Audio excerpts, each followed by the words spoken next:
Hello and good evening, or good morning, or good afternoon, depending on where you're watching this from. My name is Kristen Lind, and I'm here tonight to set the stage for a conversation about patient participation, a new way of working together that is radically changing how we're creating health, healthcare, policy, and scientific knowledge. I'm a family member of a person with a chronic condition, and I have experience partnering with professionals both here in Sweden and in the US.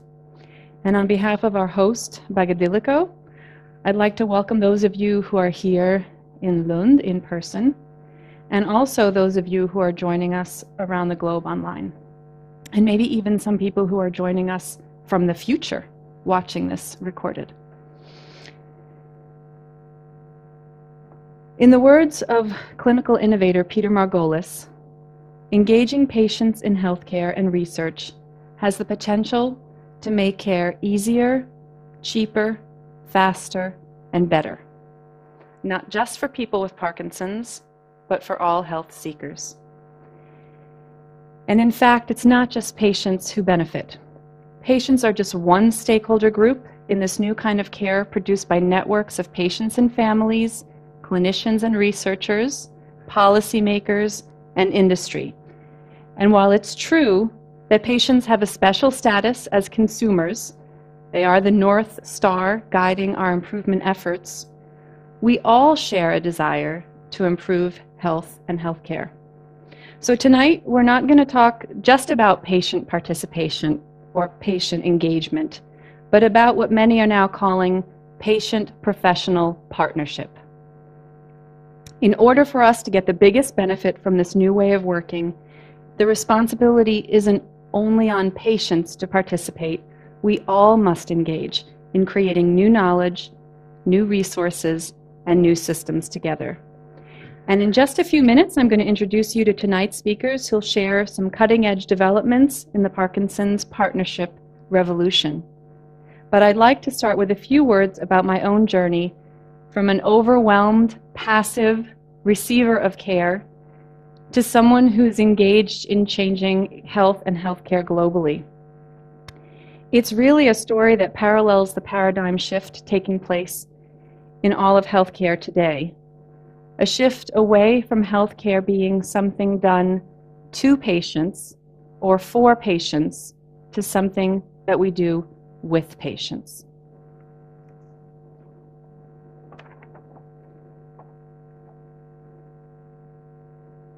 This is my family. Me, my husband, my daughter, and my son, Gabriel. Gabriel is 11 and has a rare genetic condition that happens to be called Coffin-Lowry syndrome. CLS involves chronic and sometimes dangerous symptoms affecting Gabriel's gait, growth, strength, and cognition. He needs help for his medical needs, as well as for his social, emotional, and recreational well-being. Gabriel has had over 100 people on his care team, including 35 providers and subspecialists, 25 teachers, 20 habilitation professionals, and countless community organizations. All this for a condition for which there is very little evidence-based treatment. In Gabe's first 8 years or so, he had no diagnosis, and then a clinical one that turned out to be incorrect. I was incredibly busy keeping up with his services. We were really, really busy, lots of procedures and visits. But I didn't understand at that point that it was my job to be in the driver's seat when it came to understanding and making sure that Gabriel got the things that he needed. Prior to Gabriel's birth, I had undergone several years of fertility treatment, my first prolonged experience as a patient. And my doctor emphatically told me not to join a patient support group because, she said, they're all losers. She implied that she was all I needed, and to her credit, the treatment worked, and eventually Gabriel was born. But in the process, I became someone who trusted other people more than she trusted herself. And so when Gabriel's first symptoms started to very slowly reveal themselves, and the doctor told me, "Don't start Googling or you're going to drive yourself crazy," I listened. I did what he said. But I was missing so much information and missing out on so many things that could have helped Gabriel and that could have helped my family. And then several years later, something changed. I don't exactly know what, but I mustered up the courage to ask myself the question, should we be doing something different? And it felt like a light bulb went on, and it felt like, for me, that I had woken up. I joined a family support organization and found that instead of being surrounded by a bunch of losers, they were savvy system navigators, really creative problem solvers, and energized collaborators. In short, they were experts, and by hanging around with them, I became one too.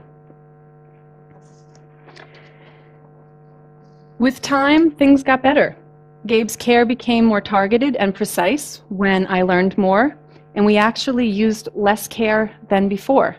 That's not always the case, but there is some evidence to support the fact that engaged patients might actually cost less than disengaged ones. And I realized that it wasn't enough that I had made things better for us. I really wanted to make things better for others. So when Gabriel's pediatrician invited me to join their practice's clinical improvement team, I jumped at the chance. I was the first member to participate in a clinical quality improvement team that involved doctors, nurses, frontline staff, and for this very first time, parents. We worked on making the practice more family-centered. We helped families avoid unnecessary visits to the emergency room, and we helped connect families with community resources, all of the kinds of things that I had wished that I had years before. But in the process, I learned the intense challenges that providers and practices were up against. And so suddenly it wasn't enough to change a single provider or to change a clinic. I realized that I needed to change the payment structure. And then I realized that it wasn't enough to change the payment structure. I really needed to change the care model. And you get the picture. Within things just sort of, one thing led to another, and within about 18 months, I found myself working on the national level in the US, partnering with providers, researchers, and policymakers to help break down silos, to include patients and families, and to really make the very significant paradigm shift from the focus on healthcare to the focus on health. And I'm not alone. Thousands of patients are becoming embedded in teams around the globe, and this collaboration is taking place on many levels within the system, as we're going to hear about tonight. During the clinic visit, in the design and governance of hospitals and clinics, in research, and in policy. And I just want to share a few examples with you here. In their own care, patients and professionals are expanding the topic of clinic visits from simply focusing on the question, "What's the matter with you?" to also now include the question, "What matters to you?"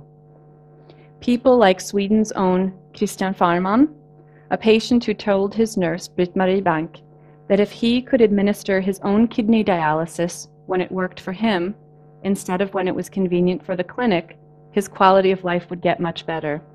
And together they've developed a world-renowned self-dialysis clinic and travel the world teaching others how to do the same. In clinics and hospitals, patients are being included on patient advisory councils, in service design projects, and in clinical improvement teams. Within 6 months of me joining my pediatric practices improvement team, the same hospital had ramped up and included 13 other primary care practices in the program of working very closely with patients and families. In research, organizations like the US's PCORI, the Patient-Centered Outcomes Research Institute, now require patient partnership for many of their grants. Patients are no longer simply serving just as participants and subjects in research. They're really helping to set research priorities. They're creating research questions, identifying new treatments, testing them in personal experiments, investing their data in large data sets to supplement clinical trials, and helping to disseminate findings. And one example of a project that's aiming to combine all of these types of collaboration is a project that I'm involved here in Sweden, the Swedish Rheumatology Registry. Patients enter data about how they feel prior to a clinic visit, and this data enables a more informed, efficient meeting with their provider. The data is combined with other patients' data for improved safety and standards of care, and it's just one example of where we're headed. On whatever level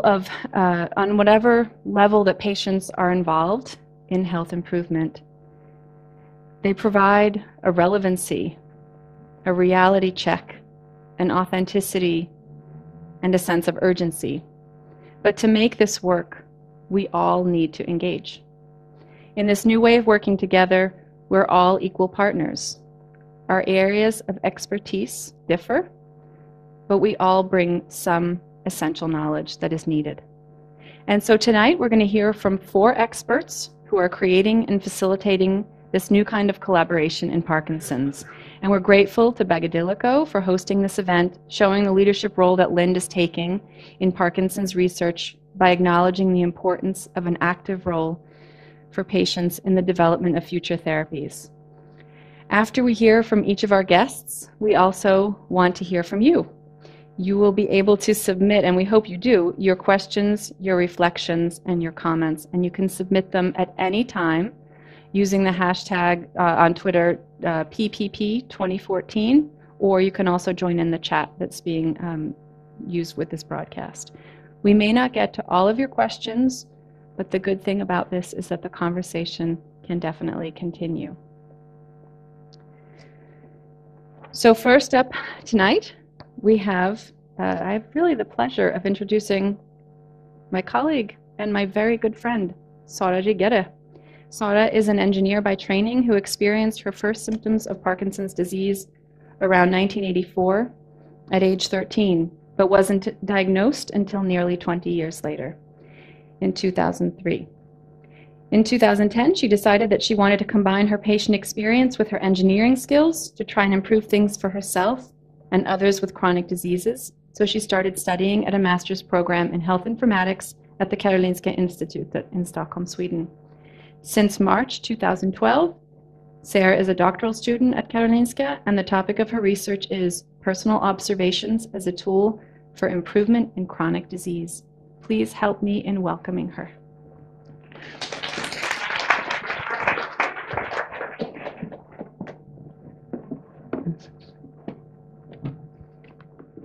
Hello everybody, it's a pleasure to be here. And I'm glad we have quite a few online. Can we get a count now? How many do we have online?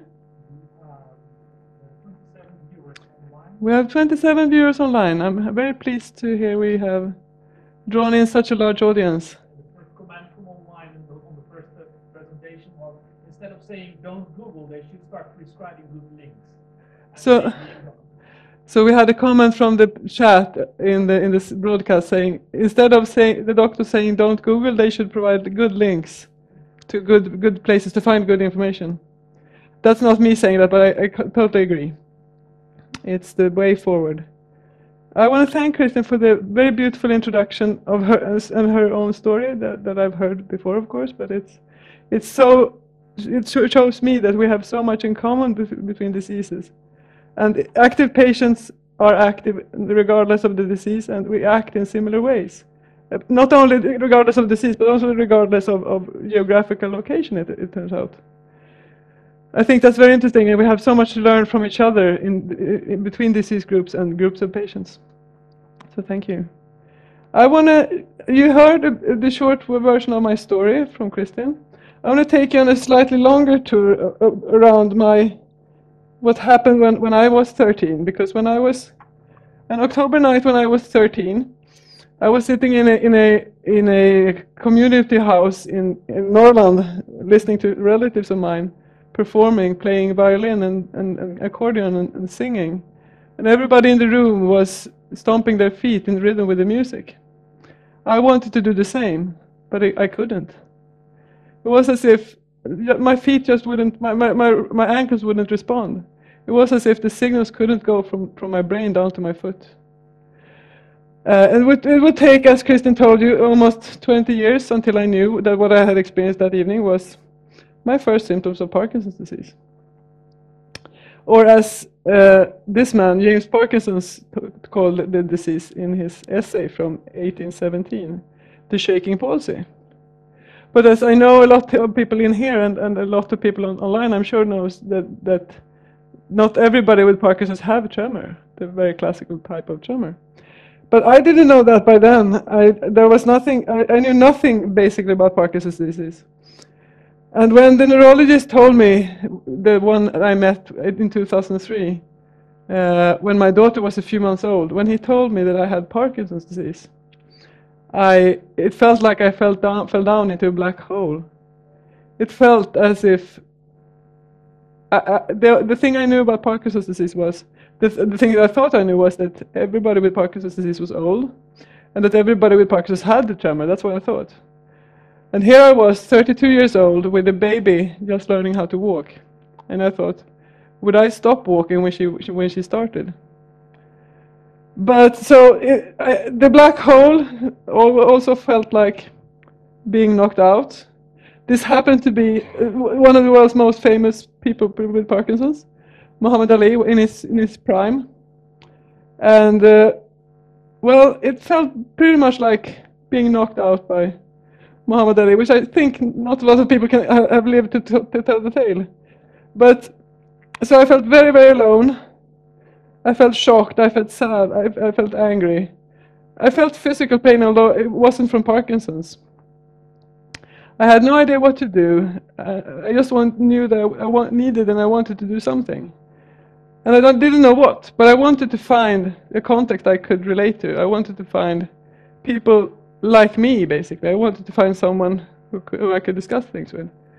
So what I did, more or less subconsciously, or actually subconsciously but very actively, I searched out. I started forming a network. I searched for people to relate to, people online. This happens to be a network analysis diagram of my Facebook friends.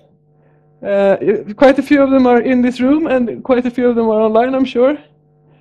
Like Paul de Ross managing our chat here on the first row, and as well as Kristin is somewhere around there as well. And quite a few others. The cat picture you see up there, with the yawning cat up to the right, is actually my husband's Facebook profile picture. But so the network has been my most important health. Actually, my most important health measure, my health intervention, because this network has been basically my lifeline. This and other networks, all of them are not on Facebook. But so networking patients actually create new opportunities, to my mind. But also, one essential part of my network is, of course, my neurologist, because without him I wouldn't be standing here today. The thing is, I don't see him very often, though. I see him once or twice a year, about half an hour every time. That's 1 hour per year. The rest of the year is 8,765 hours I spend in self-care. And that's where you see the 1 hour I spend with my neurologist.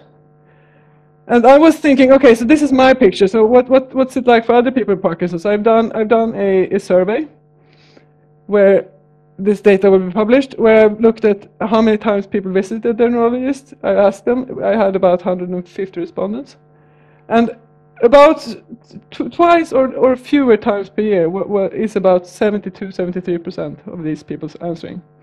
And the time they spend is 82% of them spend 45 minutes or less with their neurologist. So 1.5 of those circles would be sort of somewhere a general idea of how the time people spend with their neurologist in Parkinson's in Sweden. And 30% of the people responding thought that they didn't get enough time with a neurologist. But so this red circle you saw a while ago is actually the only time in the year where I as a patient meet the healthcare professionals, where I as a patient meet, where my expectations and learning and observations can meet the healthcare's clinical practice and guidelines. And it's also the time where my treatment is prescribed. But it's in the 8,765 hours of self-care that I put the treatment into action, where I also can observe the effects. I'm not saying that this 1 hour in healthcare is not important to how I fare. It's very much the opposite. It's essential, but it's not the only thing that actually influences my health. But then, so the treatment we get for Parkinson's is most often medication, oral medication, tablets and pills. And this is a picture of my pills. This 6 different medications, prescription medication, 6 times a day in 6 different combinations with 6 different time intervals. And the people with Parkinson's in here and online will know that that's probably not extreme in terms of complexity and numbers, but it's a fairly complex regimen. But as the curious engineer I am, I wanted to know, okay, so what effect do these medications have on me? How can I quantify this effect? So this is where the self-monitoring comes in. So I was inspired by a doctoral thesis I saw, a doctoral dissertation presentation I saw, where he had used a finger tapping test to evaluate the treatment or the effect of advanced treatment for Parkinson's. So I figured I could do the same. I found a finger tapping test, free test on my iPhone. I downloaded it and I started tapping. I use the screen, and the screen counts sort of how many times I can tap in a certain time, in this case 30 seconds. And the sum, I wrote it down on a paper, or actually in the computer, and I also wrote down the timings of my medication. And I made these graphs. So the one at the top here is my baseline, where the 2 lower lines, the blue and the red one, are my left hand, 2 different days. And the 2 middle ones are my right hand, 2 different days, and the 2 top ones is my control person, my husband. It's very good to have close sort of access to your control persons. I can recommend it. But as you can see that he's much faster than me. No surprise there. You can also see, if you could read the legend, that he's left-handed, because his left hand is faster than my left hand, than his right hand. And you can also see that there's a much bigger difference between my right hand and left hand and his. And all these things together, and together with the fact that I had a dip there over lunch, where my function on my left hand has actually decreased. So I figured, what if I try and change this? So I changed my medication timing 30 minutes. I switched those from 11:30 to 11. And added another medication, so I didn't have to switch over the other one. So I added an inhibitor, so it would last to the next dose. And this graph at the bottom here is the first 3 days on the new dose. And okay, so maybe it's not the best graph I've ever seen. Maybe the patterns aren't clear enough. But the interesting thing is that this very small change in timing, only 30 minutes, made a huge difference in the way the patterns look. After these 3 days, it evened out, so it became more like the previous one, the top graph. But my point here is that this very small change that healthcare probably wouldn't even think would make a difference had a very large difference on my function. So I figured this seems to have some potential. So I was going into research. I was starting my PhD and going into the process of finding funding, which was a challenge because this area is not easily funded, since it relates to health, but it's not in health care. But I was able to find funding from the Swedish government agency for innovation systems, called Vinnova, and I was able to. We've now been developing a system.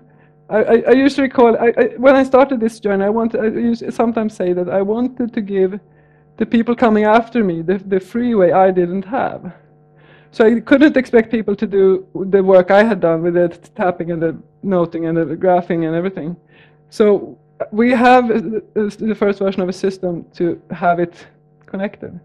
We have 2 apps connected to the same backend, and that you can actually monitor with simple connections.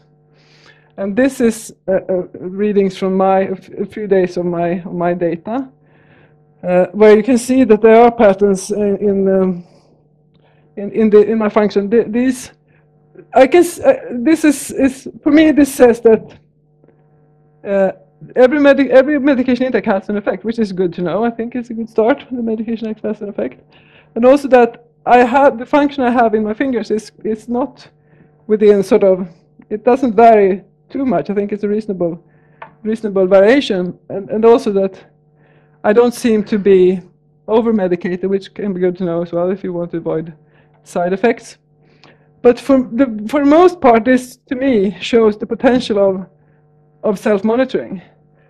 If you're also allowed or allow yourself or help yourself or are helped to learn from your monitoring and learn from your data.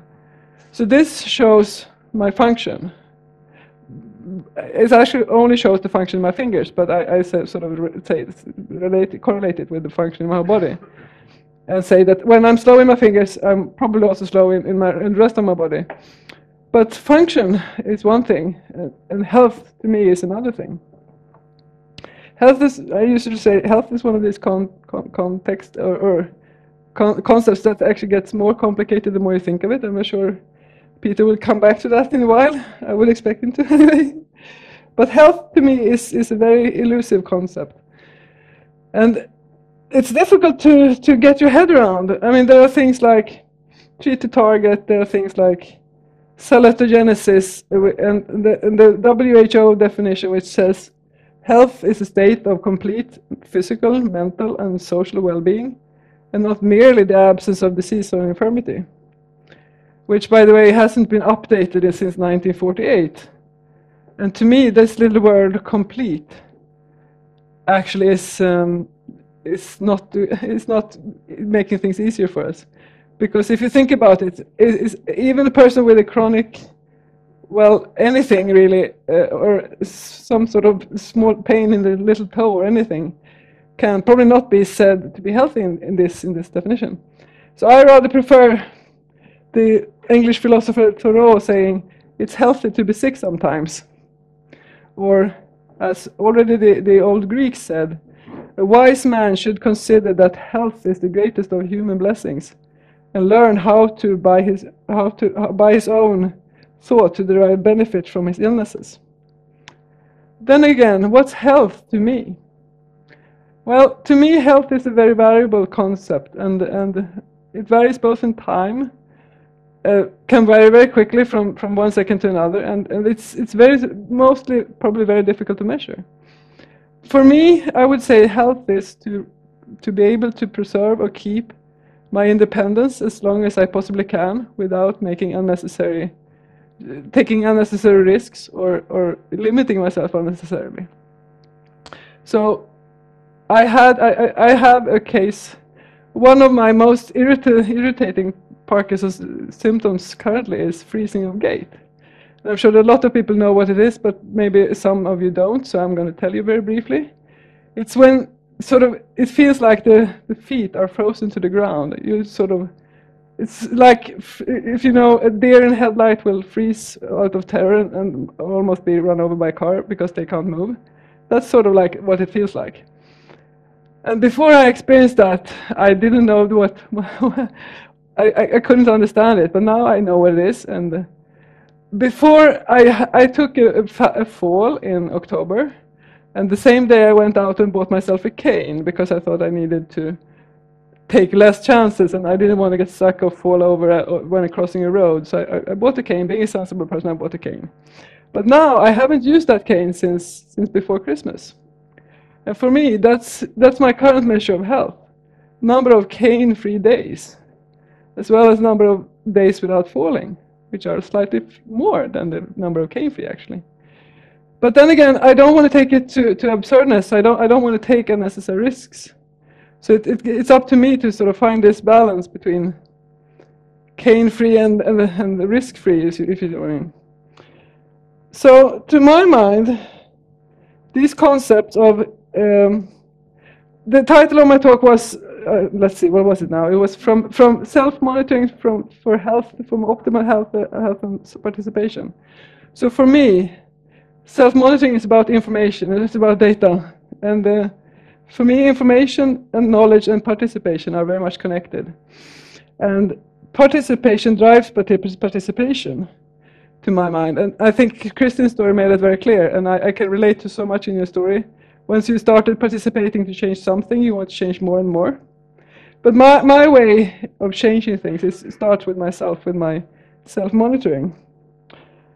And I've never regretted participating in more and more. But I'm aware that I am an unusual, maybe even extremely participating and engaged patient. But I will keep doing it for as long as I can, because it gives me so much back in terms of both the joy coming from helping others and also helping myself. So a few brief words on what other people say about participation and self-management and such. These are a few references that I found. People with Parkinson receiving extra information, that is education, information, and knowledge. Information building to knowledge, they show an increase in medication adherence. And that self-management programs for Parkinson's disease has been shown to increase physical outcomes and participation, as well as activation levels have a strong correlation to improved health. And in fact, as the last box, the purple one, shows, it has also shown to reduce doctor's visits to about 43% in this study, which to me is pretty self-evident, but it's good that it's actually supported by data and research. And I want to end by one of my sort of tour de forces. I want to say that to me, it's based on this notion that we don't see our neurologists very much. So it's very much up to us to find our own way. And I found it through my networks, through everybody I've connected with. And I always say that I've learned so much more from my fellow patients all over the world in all kinds of diseases than I've learned from healthcare. So to my mind, in chronic disease, health is not created in healthcare. Thank you for listening.